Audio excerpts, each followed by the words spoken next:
Very important. Those of you that are smiling, raise your hand. I just want to find out. All right, not everybody. Okay, if you're happy, say, oh yeah! Oh yeah! Let me try, let's do it again, all right? Oh yeah! Oh yeah! All right, good.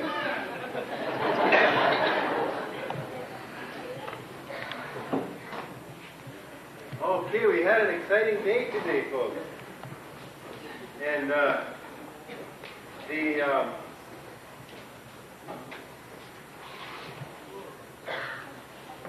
time that I get to spend with you here, I'm really thankful for it at this time. And I really want to say that it's really a pleasure to be back here to see all of you. I had a great occasion to be here, I think it was maybe 5 or 6 years ago. And since that time in interim, I've been able to make better acquaintance with many of you. It's been really, really delightful. You know,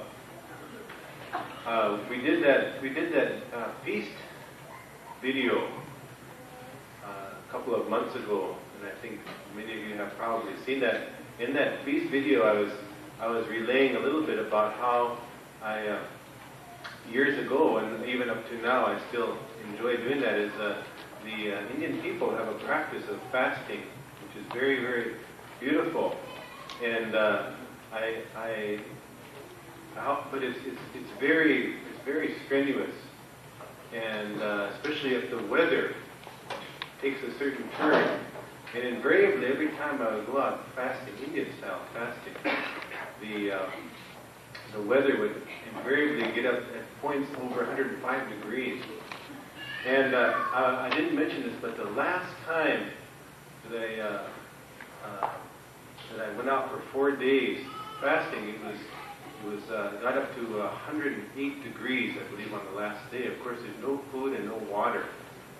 And you know, I always, like when I first started to go out fasting, you know, of course, I, as many of you, have been socialized in part through the media, you know, radio, television, the different images that we receive.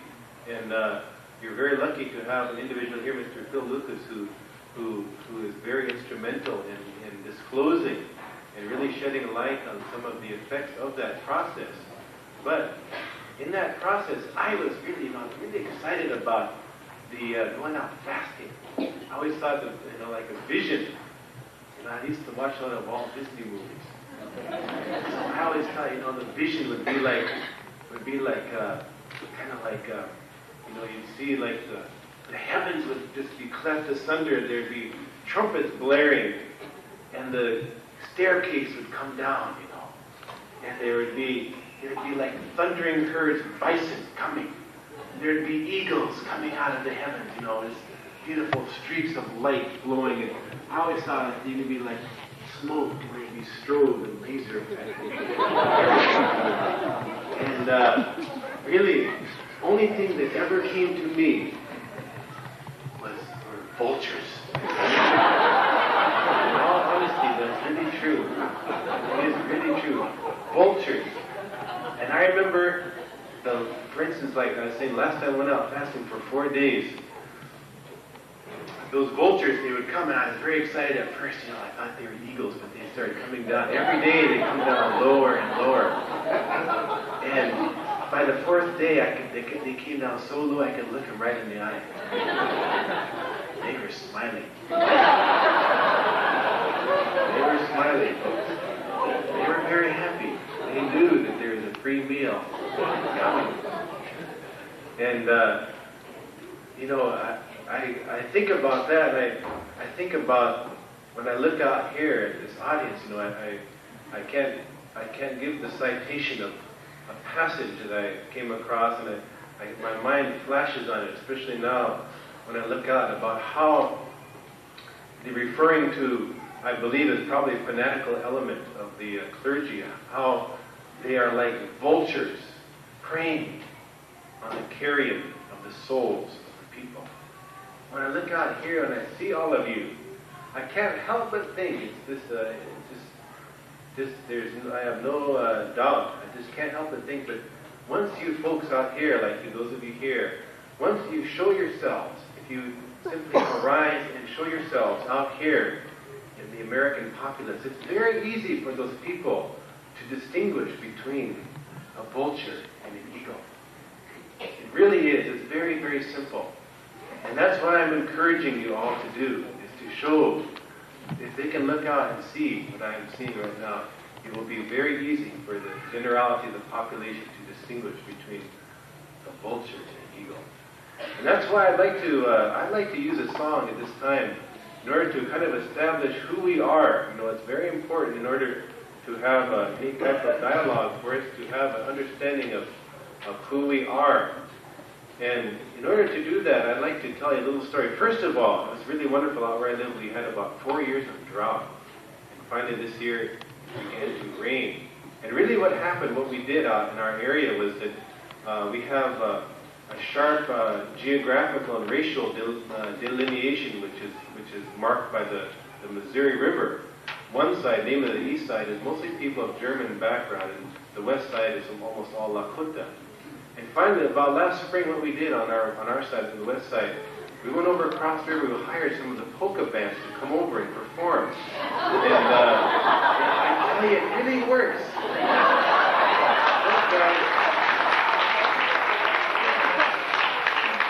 You get those Germans out there doing polkas, and it just comes down.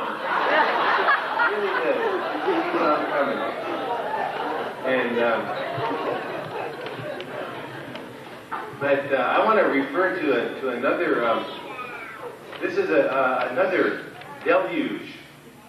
This is another deluge, and this deluge occurred many, many years ago. And I used to love listening to this story, and I like to tell it as well. And it's a time back when the whole world was covered with water. And at that time, as the waters just came, torrential downpour was descending. And it was a great purification that the Great Spirit was subjecting this creation to in order to renew everything. And He washed everything away with water. And as the deluge was coming down, the individual instances of tragedy were innumerable. And there was one young woman who was very fleet of foot. She was young, I believe 17 or 18 years of age, and she was able to attain to higher ground. And she was able to keep just ahead of the rising floodwaters as she raced up this hill, right up this high point, and the waters were just coming so fast, and everything was being washed away around her. Whole villages going, and everything just going. And she got up to the top of this high point of land. And as she got up to that high point of land, the water overtook her at that time. And she could feel all the earth, everything coming up from underneath her feet. And she began to slip away, carried away by the waters. And she was going down. In her hand, she was reaching up. And then, out of the heavens opened up, and this great eagle came soaring out. A great eagle came soaring out. And he, with his mighty talons, reached down, and he ever so gently grabbed that young baby. And with his mighty wings, he hovered. And then he propelled them aloft, and they went up, they rose up, till they got up over that cloud bank, and they went over, skimming over the top of that cloud bank, until they came to the only remnant of anything connected to terra firma, to this earth, which was the great tree of life, which alone, of all terrestrial things, withstood the deluge. And they came to roost in the uppermost branches of that great tree of life. And as the story goes, from that eagle, from that woman, there were born twins. And from these twins, the whole world became filled with people again. And I used to love that story. It's beautiful. I could see everything. But then I got to a certain age, and then I thought to myself, that is really a bunch of baloney. That is baloney. I just couldn't believe it. How could they tell us things like this? This is not right. It's not right. And then in the last few years, I began to realize that is a true story. It really is true. And because I began to realize that, yes, because whenever the Lakotas, the Sioux Indians, get together, they always sing songs about eagles because they believe in this very strongly, in this very real, tangible, palpable connection to the eagle. And I began to realize that story is very true, that we are related to the eagle. And we too, like the eagle, are endowed with these two powerful wings. These two powerful wings. We've been talking about the other different types of wings that we utilize with regard to analyzing the social structures of society, the men and women, the science and religion, the disparity of rich and poor. We think about the balance there, but as individuals also we are equipped with these powerful wings. We have a wing of our mind, this beautiful, strong, powerful wing. We have the wing of our heart. And you know, when I look at these kids, I see how so much, you know, the system that they are, they're only enabled in their system, school system, to develop the one wing. And then they're usually are never even allowed to exercise that wing. And these little guys can't soar with one wing. They need to use both of them. They need to use this one here, which is, of course, what Baha'u'llah has come to reconnect, in order to energize and to empower both of these wings, so that we can use them to lift ourselves in order to soar with our thoughts and our feelings. And so, what I'd like to do is to dedicate a song. I said I wanted to use some way, some conveyance to explain or to identify who we are. So I'd like the words of this particular song is the sun is appearing in a beautiful way. It says the whole world is being filled with light and is appearing in a beautiful way. And you know, I was telling the group earlier, I have to always get up about 3:30 if I want to catch a flight out, 3:30 a.m. And it's got about a 120-mile drive to the airport. And I was driving the other morning, and I was coming and I saw the light. And I looked over there and I saw a light, and then I saw another light over here. And then I noticed these two lights are very, very different. Notice the one light, which is the light of the small little city, although it is the capital, North Dakota's Bismarck. I could see it was kind of a sickly looking light. And this other light I could see was very, very beautiful. It was very sacred and very holy. It was just indescribably blessed, just the appearance of it. And it was marked, it was being ushered in by the beautiful morning star which was coming up ahead of it. And I thought to myself, this is what we here have the great privilege. If we look at the opening, the very first line of the tablets of the divine plan, O ye blessed souls, I desire for you eternal success and prosperity, and beg perfect confirmation for each one in the divine world. My hope for you is that each one may shine forth like unto the morning star from the horizon of the world, and in this garden of God become a blessed tree, producing everlasting fruits and results. Each of us get to be that morning star who gets to really lead people to something sacred and holy. So I'd like to greet you all, those of us here, with this song, now that we know who we are.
That's the way I'll greet you. All right.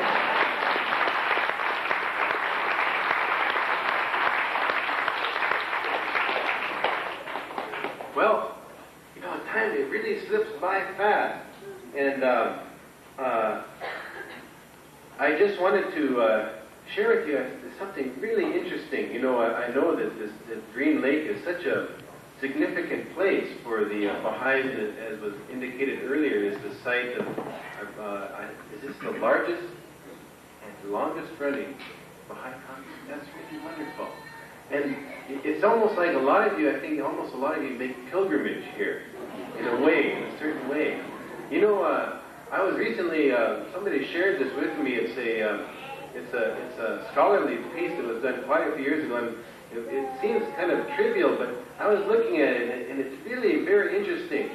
And this area, Green Lake, is the site of 147 major earthworks or mounds, or Indian mounds.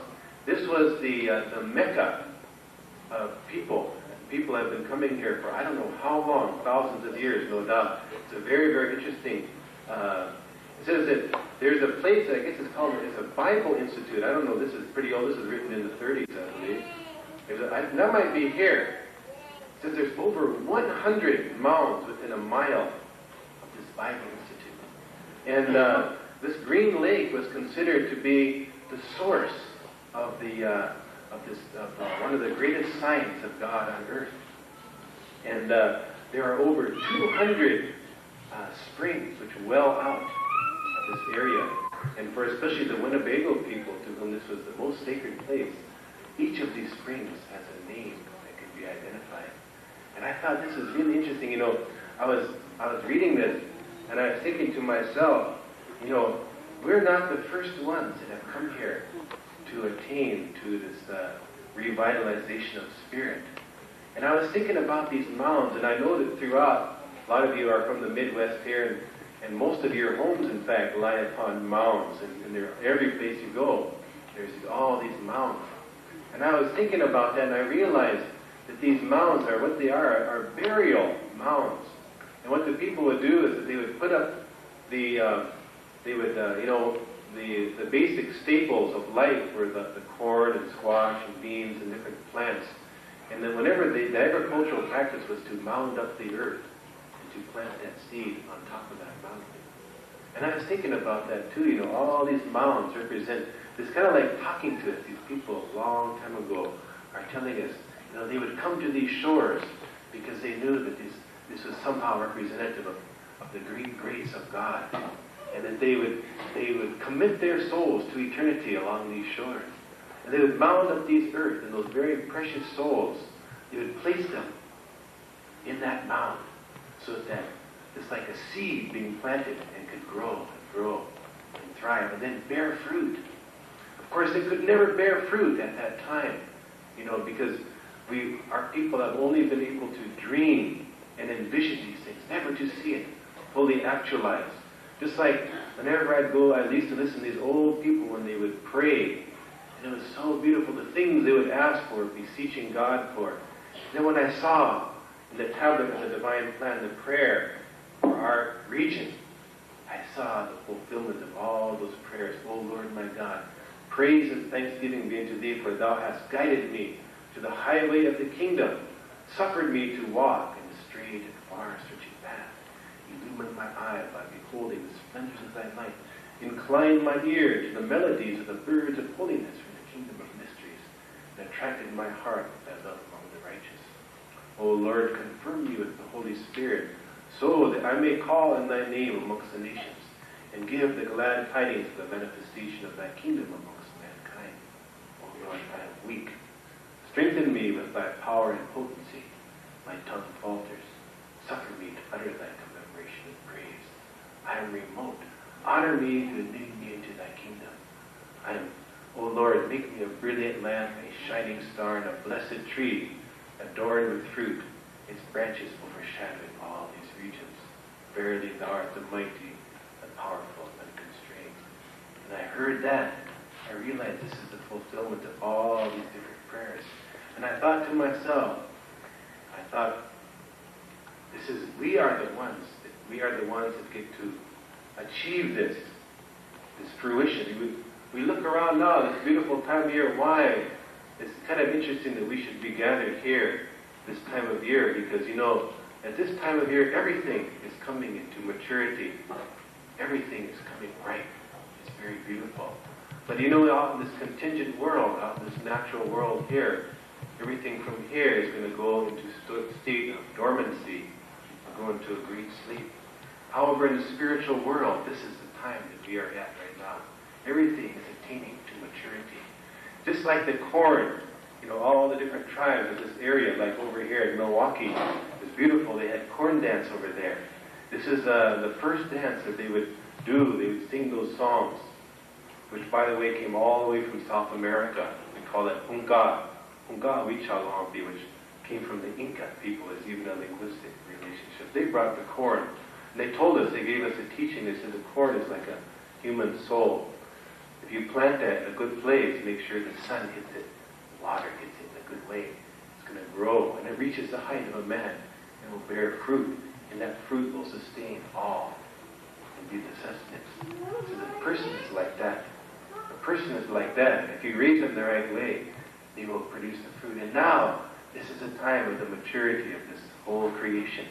Just like all these people, just like I say, right around here, there's hundreds of these mounds, and these people have been planted there. I can't help but think that they're all right here. Every time I think of this, that I always think about. And what I would like to, I was in this little tabloid here with this little study. First of all, Nicolette, this Frenchman, he says, Nicolette recorded the beauty of this country from that point on the Indian Trail, and he said it surpasses any beauty he had yet seen anywhere. This spot right here. Now, it also says in here that there was a group of Sioux Indians. The group of Sioux Indians, they came in here. I guess they were kind of a little bit overzealous or something, and they were coveting this country of the Winnebagos here, this sacred country, and they wanted to take it from them. The Winnebagos and other people who respect holy places, they always leave something sacred and significant at that spot. As an offering, we call that Wawiuftata or Waunyampi. It's hard to really translate it into English, but this is the custom that they do. There's a certain blessed spot. They come and they offer, make an offering, something physical. It might be beautiful cloth or beautiful quill work or something that's valuable to them and beautiful, and they'll leave that there as an offering of their thoughts. So it says that these Sioux, they came and they had bad motives, and they didn't make the appropriate offering. It says the great spirit of the waters made waves and whirlpools and dragged them down to the bottomless place. I was thinking to myself, I don't want to make that same mistake. I don't think any of us want to make that mistake, do we? In other words, this place here, from as long as people have been coming to this place, they have left something here. They have given up something. Just like these flutes, we know that it's like a hollow reed to which the pith of self has been blown. In other words, the thing that is really holding us back, are these attachments. The attachment to that kind of that pale, gloomy, dismal-looking light instead of that pure, sacred, holy light. Maybe there's something that we should leave here before we go. Not something tangible or physical, but maybe we think about there's something that will release us so that we can really attain to that maturity of spirit that people have prayed for from time immemorial right here on these shores. Well,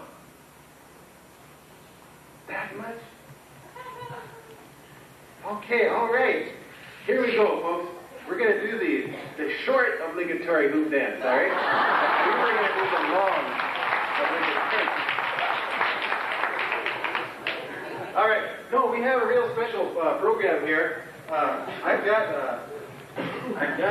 like to really introduce this beautiful young lady, and I believe that she is ready. She's ready, right? Yes, she is ready. Are you ready? She is ready. And what we're going to do, this is the way that we have to get started, is that this hoop is a beautiful design. We're supposed to be talking about designs. And we don't really have time to talk about it, but just to demonstrate this for you, the hoop is a beautiful design. You heard Jan was talking about paradigms and designs, and I noticed when she, like at the beginning, when it was like, like about an hour ago, there wasn't that many people here, and I was thinking, oh, we better make a design here, like a hoop. But now I can see that we can't do that because there's so many people here, and we have to use this because I always think that this is kind of this arrangement right here is really holding us back quite a bit. We have all the people there and a couple of people here. This is not very healthy. Of course, it's convenient, but it's not healthy. I hate to say that. But at certain times you have to allow for it, and I think we might have to do that here. I was going to try and make that design of the hoop. But Nathan, you'll be able to see that hoop throughout the weekend. It'll be very good to see. But we're going to use these hoops, and Thirza Defoe is 8 years old. She's from Locke Thirza here in Wisconsin. And what she's going to do is to do a hoop dance.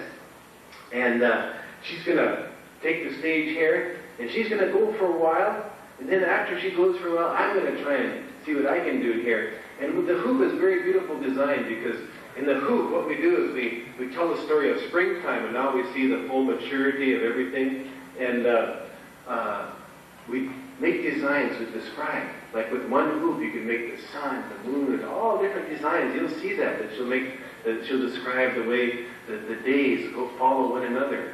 And then as we, like myself, getting on to a few other designs, we'll make all the other ones, like trees and flowers and birds and butterflies and clouds and mountains and hills and rainbows and animals and Mickey Mouse for you guys and Ninja Turtles for you guys over there and everything.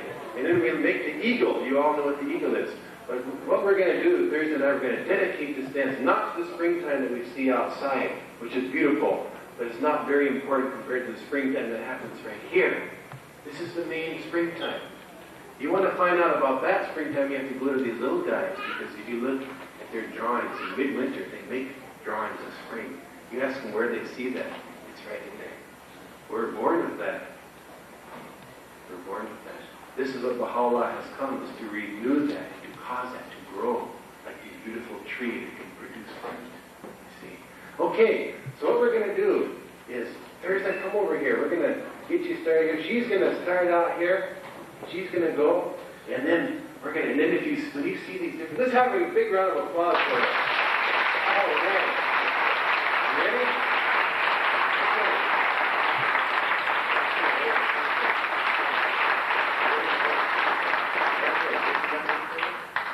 Okay. You can let it go there.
for Thirza Defoe, graduating 8 years old from Locke Thirza Defoe. The proud parents are here. Raise your hands, brother. Let's see who can talk. There they are. All right.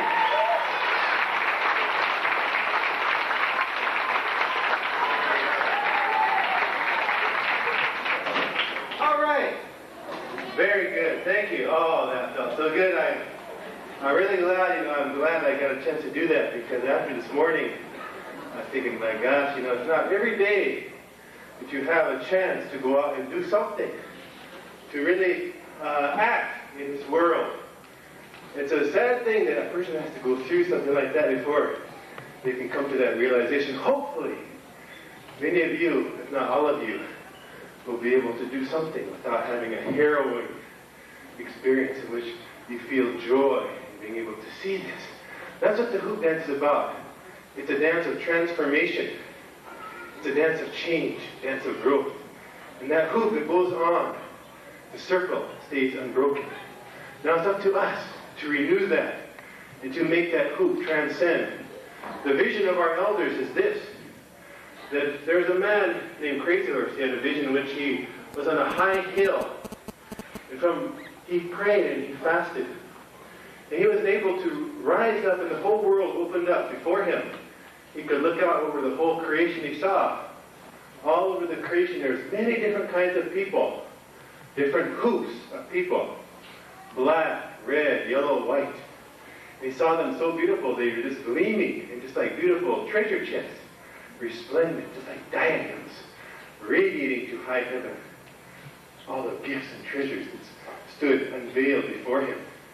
But then he saw a great specter, a tempest sweep over all of creation.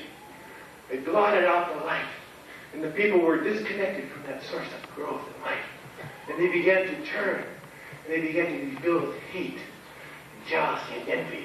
And they lashed out at each other in hatred, and in vindictiveness, and all this thing. And they began to fight and quarrel.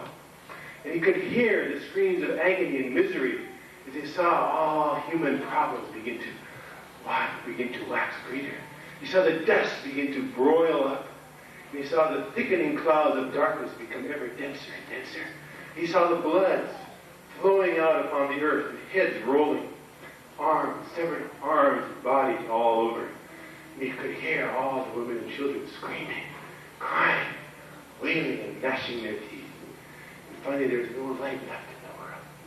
And he began to cry. And as he was crying, he was praying, he thought about that great eagle and the great tree of life, and how all people were so noble, beautiful. All these different groups of people were at one time beneath that tree. And how they promised that sometime they would come back together. And as he could remember that, he began to pray that way. And as he began to pray that way, and as his eyes closed, he heard the most sweet sound. He heard the harbinger of dawn, we call Kashiach, or the meadowlark, singing his sweet melody.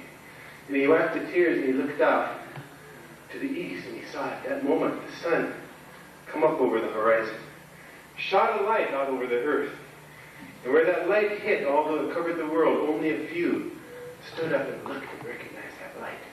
And as soon as they recognized that light, they began to try and shake that dust off. And they began to try and look at that light and see what it was. And when they did that, they could look over and they could see that there was other people who had also seen that light. And they began to recognize each other, and they began to work together. And they began to make a beautiful new design. And the beautiful new design that they made was one hoop out of many hoops. And he was very happy because he saw the great success and the great joy throughout all the kingdom of eternity. Because he saw that design would be placed down on this earth. And he saw that this earth here, this beautiful island, we call this North America, we call this, like, in our language, Makawita, this gem, this beautiful earth island. And he saw that this beautiful island would be richly blessed because this design would be first established here. And it was beautiful beyond description. And when he looked at it, he was very, very happy. Because when he looked at that design, he could see that his own great-grandchildren, they had a place in there. He could see that. He was real happy when he saw that. And, and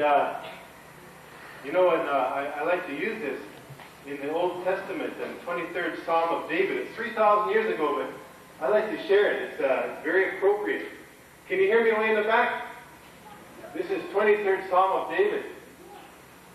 Jesus, it's not for us today.